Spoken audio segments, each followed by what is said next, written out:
Le passage d'aujourd'hui est Genèse, chapitre 32, versets 1 à 12. Lisons-le ensemble. Jacob poursuivit son chemin, et des anges de Dieu le rencontrèrent. En les voyant, Jacob dit, « C'est le camp de Dieu », et il donna à ce lieu le nom de Mahanaïm. Jacob envoya devant lui des messagers à Ésaü, son frère, au pays de Séhir, dans le territoire d'Édom. Il leur donna cet ordre. « Voici ce que vous direz à mon seigneur Ésaü. Ainsi parle ton serviteur Jacob. J'ai séjourné chez Laban, et j'y suis resté jusqu'à présent. J'ai des bœufs, des ânes, des brebis, des serviteurs et des servantes. Et j'envoie l'annoncer à mon seigneur, pour trouver grâce à tes yeux. » Les messagers revinrent auprès de Jacob en disant, « Nous sommes allés vers ton frère Ésaü, et il marche à ta rencontre avec 400 hommes. » Jacob fut très effrayé et saisi d'angoisse. Il partagea en 2 camps les gens qui étaient avec lui, les brebis, les bœufs et les chameaux. Et il dit, « Si Ésaü vient contre l'un des camps et le bat, le camp qui restera pourra se sauver. » Jacob dit, « Dieu de mon père. Abraham, Dieu de mon père Isaac, éternel, qui m'a dit, « Retourne dans ton pays et dans ton lieu de naissance, et je te ferai du bien. » Je suis trop petit pour toutes les grâces et pour toute la fidélité dont tu as usé envers ton serviteur. Car j'ai passé ce Jourdain avec mon bâton, et maintenant je forme 2 camps. Délivre-moi, je te prie, de la main de mon frère, de la main d'Ésaü. Car je crains qu'il ne vienne, et qu'il ne me frappe, avec la mère et les enfants. Et toi, tu as dit, « Je te ferai du bien, et je rendrai ta postérité, comme le sable de la mer, si abondant qu'on ne saurait le compter. » Amen. Aujourd'hui, nous allons partager la parole sous le titre « La prière de Jacob ». Si l'on devait choisir la personne la plus paradoxale et contradictoire de l'histoire, on pourrait citer Alfred Nobel. Comme vous le savez, il a inventé la dynamite. Il espérait que cette invention permettrait de mettre fin plus rapidement aux guerres et d'accélérer l'avènement de la paix. Mais il est indéniable qu'elle a causé la mort de nombreuses personnes. Ironiquement, après sa mort, un prix a été créé en son honneur, le prix Nobel, qui inclut notamment le prix Nobel de la paix, un témoignage paradoxal de son désir de paix mondiale. L'établissement du prix Nobel a une histoire fascinante. En 1888, son frère, Ludwig Nobel, décéda. De nombreux journaux publièrent des nécrologies, et certains firent l'erreur de publier la nécrologie de Ludwig comme étant celle d'Alfred. La nécrologie disait quelque chose comme « Le marchand de mort est mort. Le docteur Alfred Nobel, qui a trouvé un moyen de tuer plus efficacement et de s'enrichir ainsi, est décédé hier. » Bien que le texte exact de l'article ne soit pas connu, il semble que plusieurs journaux aient publié une nécrologie similaire. Nobel fut profondément choqué par cette nécrologie. Il fut bouleversé par la perspective que l'on se souvienne de lui de cette manière après sa mort. C'est pourquoi il rédigea son testament de son vivant. C'est grâce à ce testament qu'est né le prix Nobel que nous connaissons tous. Nobel vécut un bouleversement dans l'ordre naturel des choses. Normalement, les gens sont annoncés dans les journaux après leur décès. Mais Nobel connut l'expérience de lire son propre avis de décès de son vivant. Ce changement dans l'ordre de sa vie eut une influence considérable sur le reste de son existence. Cet événement le poussa à vouloir laisser un héritage meilleur. Dans le passage d'aujourd'hui, nous rencontrons également un bouleversement dans l'ordre des choses. Dans un ordre inversé, différent de ce à quoi l'on s'attend habituellement, nous découvrons l'amour de Dieu et sa grâce. L'ordre habituel est le suivant, la prière, puis la réponse de Dieu. Personne ne dirait probablement le contraire. J'ai d'abord reçu la réponse de Dieu, puis j'ai prié. Personne ne dirait cela, n'est-ce pas? L'ordre correct entre la prière et la réponse est toujours la prière, puis la réponse. Cependant, dans le passage d'aujourd'hui, l'ordre est inversé. Tout d'abord, nous voyons la prière de Jacob, Genèse 32, 39, 12. Nous allons lire ensemble seulement le verset 11. « Délivre-moi, je te prie, de la main de mon frère, de la main d'Ésaü, car je crains qu'il ne vienne et qu'il ne me frappe, avec la mère et les enfants. » Jacob prie. Il implore Dieu de le délivrer des mains de son frère Ésaü. Auparavant, Jacob avait envoyé des serviteurs à Ésaü. Il leur avait demandé de l'informer de son arrivée et de lui apporter des cadeaux pour sonder son cœur et l'apaiser. Cependant, le message rapporté par les serviteurs était désespérant. Ésaü arrive avec 400 hommes. Quel nombre représente 400 hommes? 400 hommes ne semblent pas être une foule venue accueillir un frère qui revient après 20 ans. Cela soulève de sérieux doutes quant aux intentions d'Ésaü. Le verset 7 dit « Jacob fut très effrayé et saisi d'angoisse. » Alors Jacob prie. Il prie pour être délivré, sauvé des mains d'Ésaü. Pris de peur et de détresse, Jacob implore Dieu. Habituellement, les gens pensent, puisque Jacob a prié de cette façon, Dieu va bientôt répondre à sa prière. Bien sûr, l'histoire de la lutte à Jabbok, où Jacob lutte avec Dieu et reçoit le nom d'Israël, peut être comprise comme une réponse à sa prière. Mais ce n'est pas la seule réponse. Il y a une réponse de Dieu beaucoup plus puissante et plus directe. La réponse à la prière de Jacob, effrayé et angoissé, se trouve déjà dans le passage que nous avons lu. Lisons ensemble les versets 1 et 2. Jacob partit et des anges de Dieu le rencontrèrent. Lors donc que Jacob les vit, il dit, « C'est le camp de Dieu », et il appela le nom de ce lieu Mahanaïm. Jacob s'était séparé de son oncle Laban, et maintenant, il retournait dans sa patrie. Sur le chemin, Jacob fait une expérience étonnante. Il rencontre des anges de Dieu, l'armée de Dieu. Mes bien-aimés frères et sœurs, c'est précisément cela qui est la réponse de Dieu à la prière de Jacob. Jacob avait prié pour être protégé d'Ésaü, qui arrivait avec 400 hommes. Cette prière a déjà été exaucée dans les versets 1 et 2, car Dieu a envoyé ses anges, son armée. En fait, les versets 1 et 2 sont inattendus. On comprend que Jacob soit sur la route, mais soudain, il rencontre des anges de Dieu, l'armée de Dieu. Cependant, cela ne s'articule pas bien avec la suite de l'histoire. La Bible ne décrit pas leurs actions, ni ce que Jacob fit avec eux. L'histoire continue directement avec Jacob envoyant des serviteurs à Ésaü. Pourquoi cette histoire est-elle placée juste avant l'histoire de l'envoi des serviteurs à Ésaü? Pourquoi l'histoire de l'armée de Dieu que Jacob rencontre sur son chemin est-elle placée ici?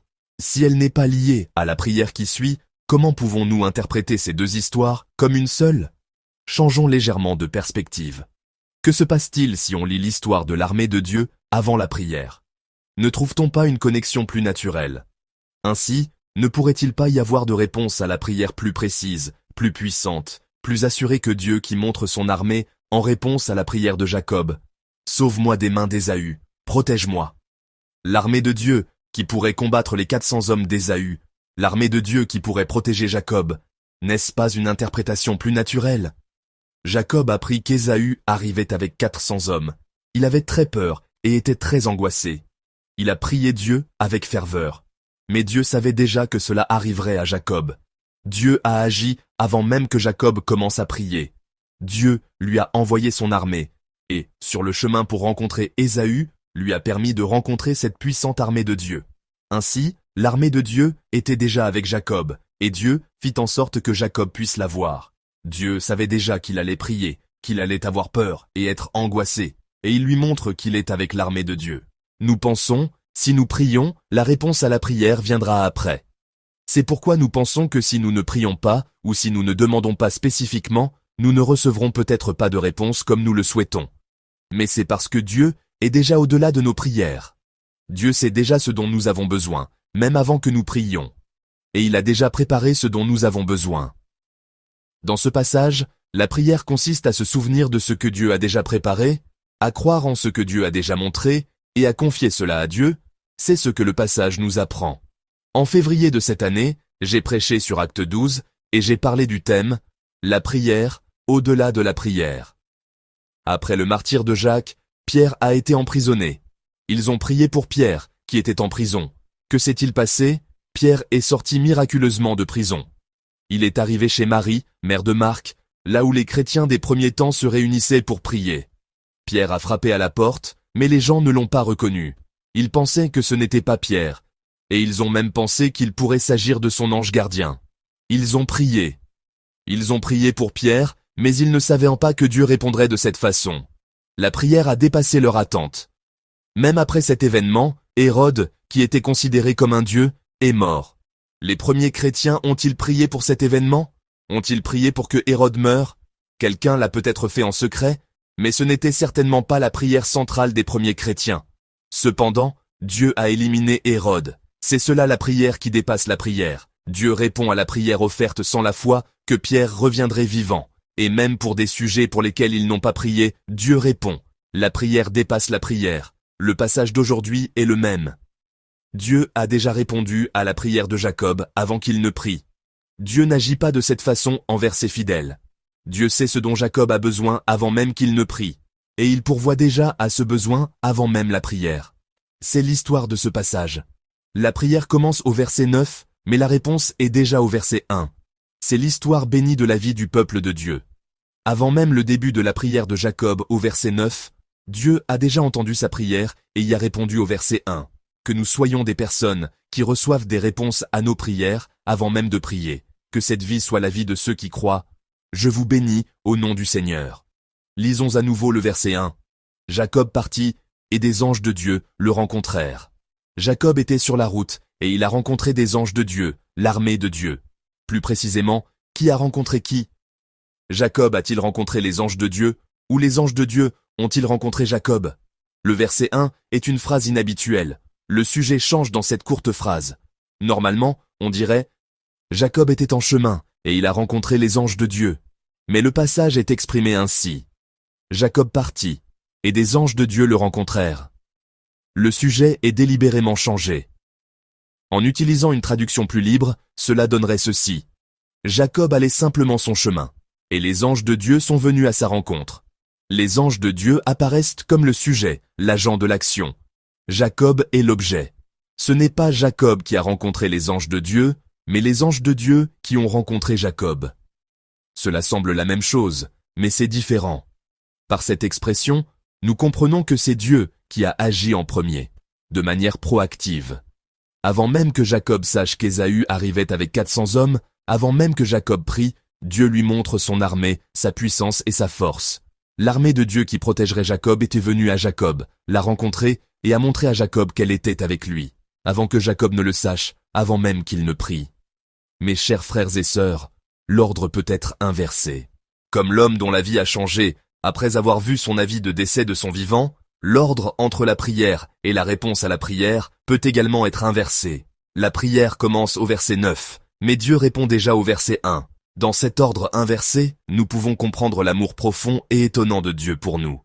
Une réponse à la prière qui vient avant la prière elle-même, la réponse de Dieu plus rapide que notre prière, c'est la bénédiction que reçoivent les enfants de notre Dieu. Dieu agit plus vite pour nous que notre prière. Dieu œuvre plus puissamment pour nous que notre prière. Nous n'avons pas à nous inquiéter de ne pas faire confiance à notre prière. Car notre Dieu est plus fidèle que notre prière. Nous n'avons pas à nous inquiéter si notre prière est un peu maladroite ou imparfaite. Car il y a un Dieu plus parfait que notre prière. Mes chers frères et sœurs, retournons sur notre vie passée. En y réfléchissant, nous avons vécu beaucoup de choses comme ça. Vous vous souviendrez certainement de plusieurs moments où la réponse est arrivée plus tôt que la prière. Je n'ai commencé à prier pour être envoyé en Allemagne qu'à l'été 2004. Mais Dieu avait déjà prévu de m'envoyer en Allemagne depuis longtemps. Donc, la réponse est arrivée plus tôt que la prière. Au lycée où j'ai étudié, l'allemand est devenu une deuxième langue étrangère l'année où j'y suis entré. Ce qui n'existait pas avant a été créé l'année où je suis entré au lycée. Et j'ai choisi l'allemand comme deuxième langue étrangère. Et j'ai postulé au département de littérature occidentale, un système qui a disparu peu de temps après. Et j'ai dû étudier la littérature allemande. Je n'aurais jamais pensé étudier l'allemand jusqu'à la veille de mon choix. Ce n'est pas un hasard. Dieu change même le système national pour une seule personne. Dieu peut même changer tout le système éducatif pour envoyer une personne dans ce pays. La réponse de Dieu a commencé à ce moment-là.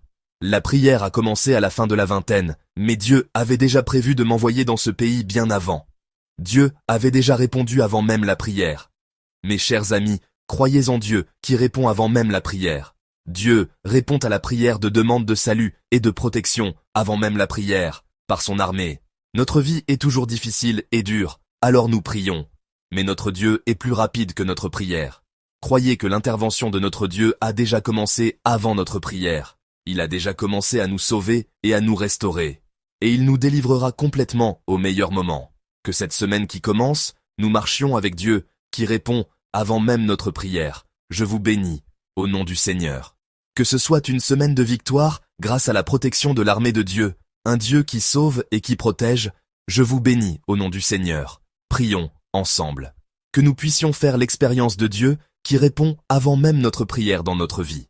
Que nous puissions vivre une vie de prière en faisant confiance à Dieu qui agit avant même notre prière.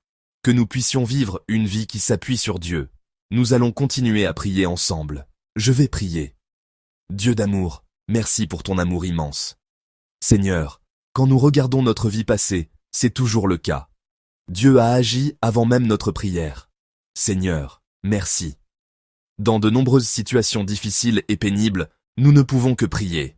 Comme lorsque nous avons appris qu'Ésaü arrivait avec 400 hommes, de nombreuses nouvelles décourageantes et effrayantes nous parviennent, mais en nous souvenant que notre Seigneur est de ce genre, aide-nous à surmonter.